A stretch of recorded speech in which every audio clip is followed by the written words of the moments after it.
All right. Greetings and salutations, comic book conversationalists from all across the fruited plain, from border to border, coast to coast, sea to shining sea, and all points in between. My name is Scott. This is Comic Book Hangover, and this is another weekly haul video, sort of a review of the things that I picked up today as well as last week at my local comic shop. Now, I didn't do a video last week, and it's only because I only got two books last week, so it really didn't seem worth it to do a whole video for 2 weeks for two comics. So what I'm going to do now is if I have a very low number of books, I'm just going to go ahead and skip. I got this feature now where I can let you guys know, do a post on my feed or whatever that lets you guys know what's going to happen if I'm not doing a video or not. So I've also got a bunch of hoodlums, little rugrats running around outside. So if you hear some noises, or if I had to pause the video to go and lay the law down on some kids, that's going to happen. That's what that's all about. Because these kids are good, but they have their moments where they're a little rowdy. I also got a graded book in this week, one that I've been waiting for a long time. So we'll get to that. But first, let's talk about the books that I picked up last week.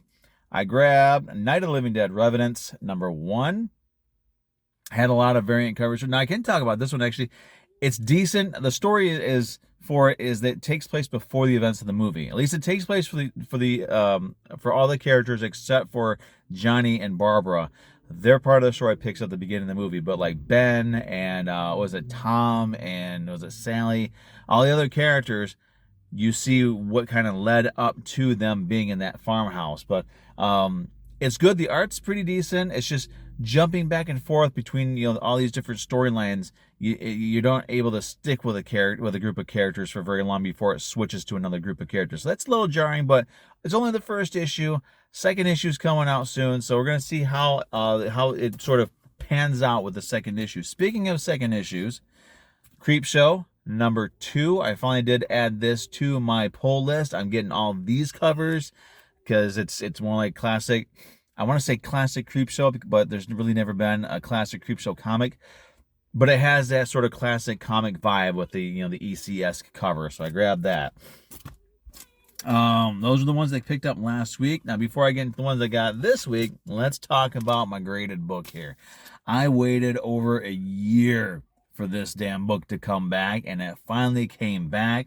CGC is a little slow on the uptake there, but this is from 1952. This book is 70 years old. That is unreal. But it's one of my very first EC books. It's only a 5. It's only a 3.5, but I don't really care about the grades for that. We got The Haunt of Fear #14. The July-August 1952 issue. This is the Origin of the Old Witch. Let's see if I can get this without the glare.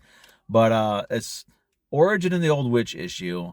Again, one of my very first original EC books, and I finally got it graded. My first EC book was an issue of Tales from the Crypt, which unfortunately right now is in storage. But when that comes out, that's going to get sent in as well. For books like that, I don't care about the grade. I know these older books, I don't want to send them in and get them cleaned and repaired and all that sort of stuff. To me, that kind of it makes it look better, but to me personally, it sort of takes away from the history of the book, because these books have been through a lot over the years. I mean, it's 7 years old. That's got 7 years worth of just everything on it without being stained or anything. So I know it sounds kind of weird. It probably doesn't make a lot of sense, but to me, I want the book in its true form. Ugh. Excuse me. Kids keeping me up. All right, so these ones, I totally forgot about this because there really didn't seem to be a whole lot of a promotion for this online this year. But Trick or Read, free comic books for for Halloween. They're not doing what they used to do, but the ones I grabbed were Amazing Spider-Man. This is issue 889, Rise of the Goblin Queen. Figured I'd check that out. What the hell, why not? Strange Academy. I'm assuming this is #1 of the first series because it just says Strange Academy. No, very late on the uptake on that, but I'm going to check it out. I grabbed 2 copies of this. This is Spidey and His Amazing Friends. I got 1 copy for myself. I got a second copy that I'm going to take into my young fives, because some of those kids, they dressed up as Spider-Man and even Miles. So now they know who these characters are. So I'm going to take this book in. Here's actually the other one that I picked up. So I'm going to take this in and they will be able to read the adventures of Miles, Spider-Gwen, and Spider-Man. It'll be a lot of fun, and so that's a way to sort of spread the love of comic books. All right, so here's what I picked up this week. Now, some of these are brand new, some of these are a little older, but these are the books that I grabbed this week, so they're all new to me. We've got She-Hulk, number 7, still good. It's not like the TV show yet. As soon as they make that change to the TV show aesthetic, I'm going to be dropping it. Hopefully they don't, but hopefully something happens in it. I mean, we're 7 issues in, and I know people are liking the writer because they're a fan of her work. I don't know who the writer is. She's handling the humor and the superhero drama stuff well. The only problem is the story doesn't seem to be going anywhere very fast. It's like the wheels are spinning. We're stuck in mud. We're moving forward, just not fast enough. So I'm going to give it a couple more issues. I don't want to drop it, but if nothing happens that keeps me attached to the book, then I'm going to have to drop it. Grabbed Little Monsters, number 7. Still an amazing series. Well done. I'm curious as to how long that series is going to be able to go for. Barbaric, Axe to Grind, number 3. Love the Barbaric comics. They're so much fun. Wonderfully politically incorrect. And just fun. Strange, number 7. I love that cover. Beautiful, gorgeous cover there. This one I think came out last week. Sergeant Rock versus the Army of the Dead, written by the great Bruce Campbell, which is the only reason why I checked out that first issue. It was fun. Not campy or cheesy, which I was wondering if he was going to do, but no, straightforward horror with Sergeant Rock and zombies and Nazis and all kinds of stuff. So we're going to check that out. This one's a little bit older one. This is Fables 155, the variant cover, because I'm still behind on my variants in my older books, which is why I'm just now getting Godzilla versus Mighty Morphin Power Rangers number 5. This is cover B. No, this is cover A. So I grabbed cover B for it already. And this is new this week. Amazing Spider-Man number 906, issue 12. I hate the whole starting over every time we get a new creative team, but it's got Hobgoblin in it. I'm gonna have to check it out.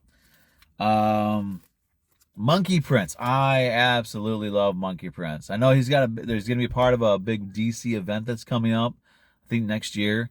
I was excited about it until I saw Mark Waid wrote it. Mark Waid is on one of my sort of unofficial list of creators that I do not follow because of some of his shenanigans online, and as far as the way he treats fans and other creators. I can't support a guy who does the things that he does. If you're a Mark Waid fan, I mean no offense, no harm. That's just my own personal opinion, my own take on it. We all have our own opinions. Savage Avengers number 7. This is only like the second issue that I picked up to read. I think I got some other ones years ago. So it had Ghost Rider in it, Johnny Blaze. I don't think I actually read it, but I got it because the cover was cool. This I actually read and really enjoyed that first part of this 2099 story, so I'm going to check it out. And I mean, it's got Punisher 2099. He doesn't get a whole lot of attention, so it's nice to see that. Now Doom 2099 is supposed to make an appearance. Last and certainly not least, Sweetie Candy Vigilante number 2. First issue was surprisingly entertaining, so I'm going to check it out. Check out second issue. I don't know if it's an ongoing or a miniseries. Dynamite is one of those publishers that never really tells you if a book is going to be an ongoing or a miniseries. So it's kind of annoying, but you know, it is what it is. As far as out of the books that I picked up this week, as far as the cover that I liked the best, we're gonna have to go with Strange number 7. I just the whole idea of using her cape to show something of the characters and the events in the book, I really like that. I know it came out last week, but to me it's a brand new book because I just picked it up this week. So there we go. There we have that. And I want to show this one more time because I'm so happy to have this back. Haunt of Fury number 14, July, August 1952.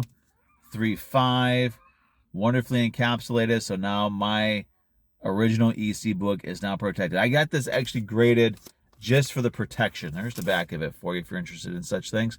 I got it for the protection, not to resell. I know I could probably get a couple $100s for it if I wanted to resell it, but I'd have to be in absolute total dire straits before I did that. But that's it. that's what I got. Everybody, thanks for watching. Thanks for tuning in. Thanks for my new subscribers. I know I've gotten a couple of last couple of days. I got a couple more subscribers, so I'm well over 200. I would like to be able to do something to thank you guys, and have show some appreciation for all the subscribers that I got. But everything I've got is in storage right now, so I have to figure something else out.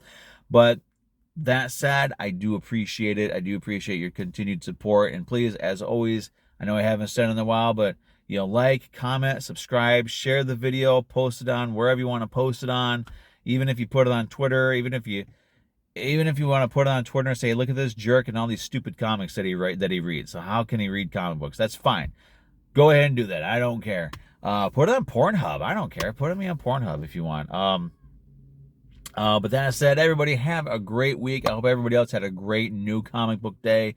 A lot of amazing books came out this week. And if you guys got any of these Trick or Treat comics, whatever these things were, Trick or Read books. My LCS only had a couple of them, so I don't know what all there was. So if there's other ones, let me know. I'm curious to see what all there was. So that said, everybody have a great week. Enjoy your new comics. Try something new. I've done that with Sergeant Rock, and I'm really enjoying it. So always try something new when you go to your LCS. You never know what you might find. But everybody have a great week. Have an amazing weekend. Here in Michigan, we've got 60s and 70s in the beginning of November, which is very unusual for us. So it's weird for me to be out here in my, we'll say, mobile studio in a t-shirt, and the kids are outside playing. It's very weird, but you know what? I'll take it. I'm going to enjoy this as much as I can before the cold winter hits. But again, that said, have a great weekend. Have a great week. I'll see everybody next week with another stack of new books. Have a good one.